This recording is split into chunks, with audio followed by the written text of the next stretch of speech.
presque 3 ans sans poster de vidéo YouTube. Ça fait un peu long, non? Il était temps de reprendre.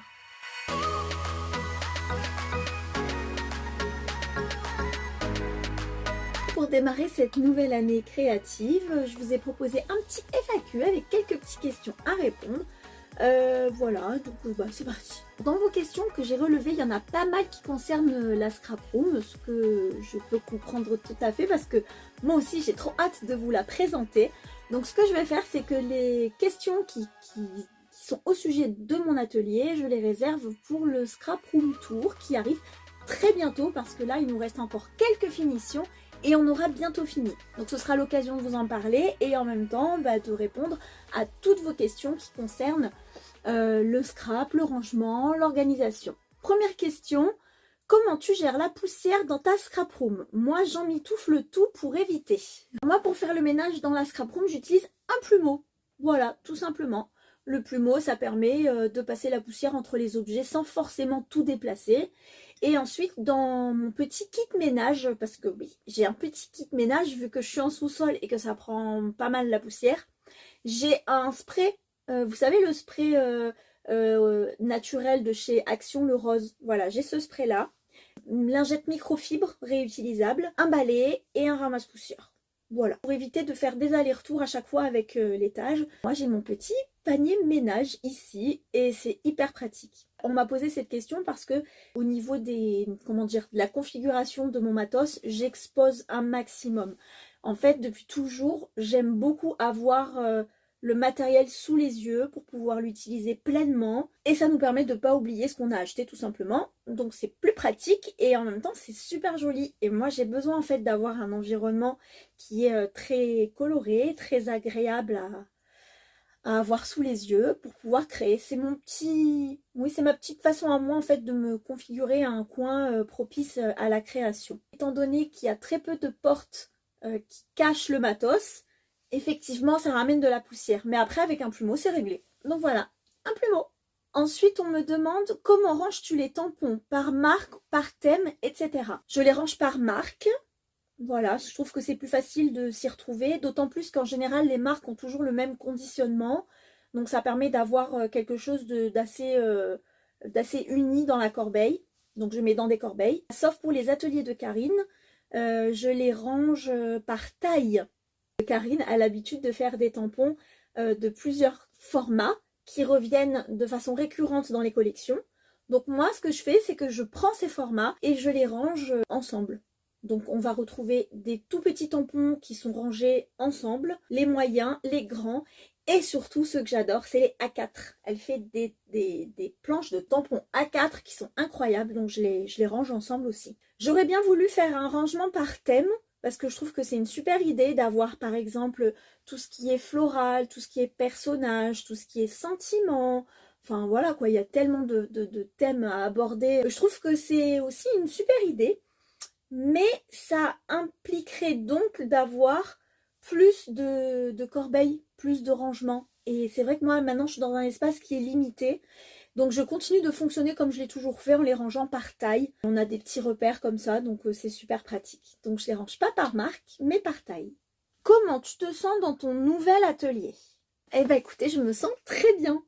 Et je me sens de mieux en mieux parce qu'au début, il y avait beaucoup de petits points qui manquaient. Et je dois bien vous avouer que pour le confort, c'était pas top. Je vous en parlerai d'ailleurs dans la vidéo qui va venir sur la scrap room parce que sinon je vais trop vous en dire. Et je préfère garder tout le package pour la même vidéo. Maintenant que ces petits points sont réglés, je m'y sens super bien. L'avantage d'être dans un sous-sol, c'est qu'on a l'impression d'être dans sa petite grotte créative, donc c'est hyper agréable. Et voilà, je m'y sens bien et c'est super sympa à toi de me demander. Quels sont les projets à venir? En priorité, remettre mes ateliers en ligne disponibles sur mon site Le Donut à Paillettes. Donc ça c'est ma priorité number one. Et ensuite c'est de retrouver un rythme de production qui me permettra en fait d'avoir tout le contenu que je veux pour alimenter mes différentes plateformes. J'ai des projets couture aussi, j'aimerais bien faire plein de petits trucs. Comparé à avant, où je commençais toujours l'année en faisant une liste de ce que j'ai envie de faire, là j'ai juste envie de kiffer l'instant et si j'ai du temps, je le fais. J'ai pas envie de me mettre la pression avec des listes, alors qu'à la base j'adore ça. Mais comme ma vie a changé et que mon temps libre est employé différemment, du coup je préfère saisir chaque instant opportun pour créer sans devoir m'imposer une liste à checker à chaque fois. Ah oui, j'allais oublier, il y a aussi un projet qui me tient hyper à cœur et que bah voilà, j'ai envie de remettre en route cette année parce que ça fait trop longtemps que j'en avais fait et que ça m'avait beaucoup manqué, c'est le Project Life. J'ai trop envie de reprendre le Project Life. Je pense que ça fait partie de mes priorités 2024.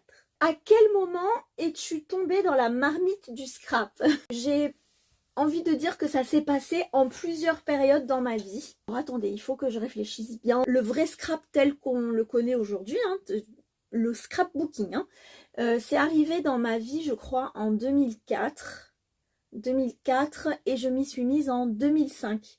C'est-à-dire de créer avec des pages de scrap 30 par 30. J'ai commencé à acheter mon matos, j'allais sur les salons créatifs, j'ai acheté plein de matos. On en avait fait d'ailleurs un petit topo dans mes stories sur Instagram où je vous montrais mon matos old school. D'ailleurs, je pense que ça peut être un super sujet de prochaine vidéo YouTube, ça, de vous présenter les old school et voir un petit peu, échanger un petit peu avec vous pour voir si vous avez connu le même genre de produit. Je veux bien sûr parler des ciseaux cranteurs par exemple, des perforatrices avec les petits embouts interchangeables. Il y a plein de trucs comme ça que j'ai commencé à acheter, donc on va dire que j'ai commencé vraiment à scraper en 2005. J'ai eu ma fille, mon premier enfant en 2007. J'ai eu envie de faire de la carterie, faire des faire-part. Voilà, j'avais envie de partager ce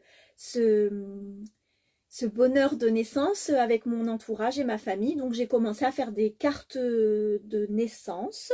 Vers 2008-2009, j'arrête pas de taper sur ma petite cuillère. Depuis 2008, oui 2009, j'ai fréquenté un forum qui s'appelait Scrap etc. et où j'ai rencontré plein de nanas formidables qui m'ont appris beaucoup de choses. On a aussi beaucoup échangé et c'est comme ça que petit à petit, en fait, la vraie marmite scrap, elle s'est bien forgée et j'en suis plus sortie depuis. Voilà. Après, le côté scrapeuse, documentation, journaling, collage, tout ça, j'ai commencé, j'avais 11 ans. Donc c'était il y a très très longtemps. J'avais des petits carnets, j'avais des stickers et en fait tous les jours je racontais ma vie dans ces carnets. Quand il y avait une journée qui se passait particulièrement bien parce qu'il y avait une sortie scolaire ou parce que les copines sont venues jouer à la maison ou il y avait un anniversaire, et ben je le racontais dans mes carnets et j'essayais si possible de le décorer. Je faisais aussi des cahiers de vacances. J'avais toujours en fait cette envie de regrouper ces petits événements de ma vie dans un carnet avec voilà toujours un petit peu de déco, un peu de collage. Quand on partait en vacances, je gardais les billets de train, les billets d'avion et pareil, je les collais. Quand on visitait des musées, quand on visitait des sites historiques, ben je gardais les prospectus qu'on vous distribue à l'entrée. Quand on prenait le métro ou quand on prenait le bus, je gardais les tickets, etc. etc. J'ai toujours eu cette âme de documentaliste. Voilà, je suis la documentaliste de ma famille de toute façon. J'ai beaucoup d'archives et c'est un plaisir à chaque fois de regarder les souvenirs, ce qui s'est passé et l'œil aussi qu'on avait pour raconter ça. C'est parfois super amusant de regarder avec le recul en fait. Et ça du coup c'est arrivé dans les années 90. Hein. Ça me rajeunit pas. Mais voilà, la marmite scrap pour moi c'est ça, elle est en deux étapes en fait. Hein. Tout ce qui est journalisme, on va pas non plus exagérer, journaling, documentation, et après tout ce qui est scrap, avec le scrap tel qu'on le pratique aujourd'hui. Voilà, c'est comme ça que j'ai commencé. Alors une autre question, c'est comment tu sais exactement ce que tu as pour éviter les doublons, surtout pour le matériel. Comment vous expliquer ?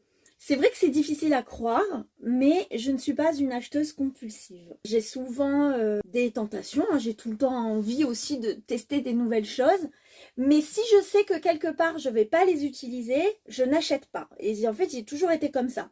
C'est aussi lié à mon côté de... Je récupère beaucoup, je fais beaucoup de récup, de recyclage. J'aime bien détourner les objets pour en faire autre chose.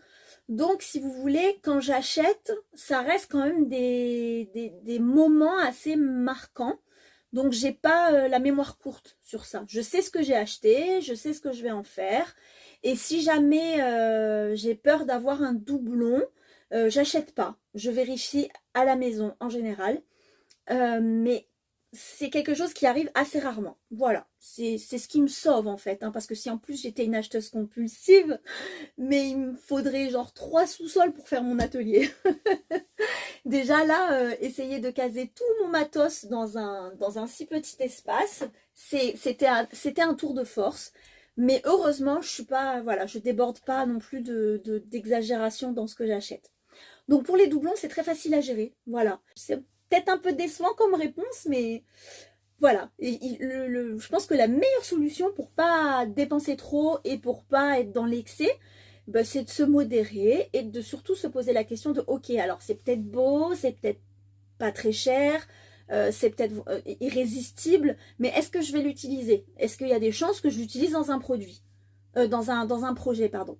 Et si c'est le cas, et ben dans ces cas-là, faites-vous plaisir. Si vous avez des doutes, bah ça peut attendre la prochaine fois. Voilà.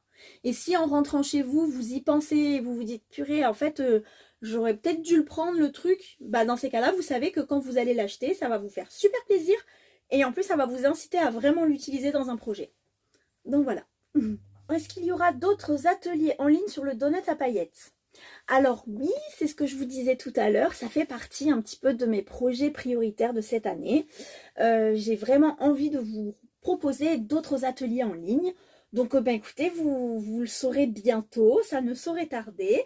Et voilà, en tout cas c'est très gentil de demander, ça me fait super plaisir. Salut, j'aimerais toutes les astuces de rangement et un plan large de la scrap room. Alors, le plan large de la scrap room arrive bientôt. Je vais vous faire un room tour, c'est comme ça qu'on appelle ça. Un atelier tour, un scrap room tour. Enfin voilà, je vais vous faire une visite guidée, ça va venir. Et ça me permettra de vous parler de mes astuces de rangement. Seulement, je crains, enfin, je suis même certaine que c'est une vidéo qui va durer 15 ans. Donc, peut-être plus tard, segmenter. Vous savez, pour les astuces de rangement, faire des vidéos à thème parce que sinon je vous garantis que vous allez passer 3 heures devant YouTube et ça va pas être super agréable. Enfin, sauf si vous aimez regarder des vidéos très longues. Mais je pense que ça serait sympa de faire des petites sections. Donc c'est pour ça que je vous demande, si vous avez des envies particulières, de me les noter ici dans les commentaires. Comme ça je vais pouvoir les relever et je vais pouvoir vous faire des petites vidéos à thème pour répondre précisément à vos questions. Sinon, vous pouvez me suivre sur Instagram. Je publie beaucoup de petites séquences en réel, voilà, des petites vidéos d'1 minute, pas plus, qui parlent qui traitent de l'organisation et de la façon dont je gère la mise en place de certains matos dans mon atelier. Est-ce que tes enfants scrapent avec toi?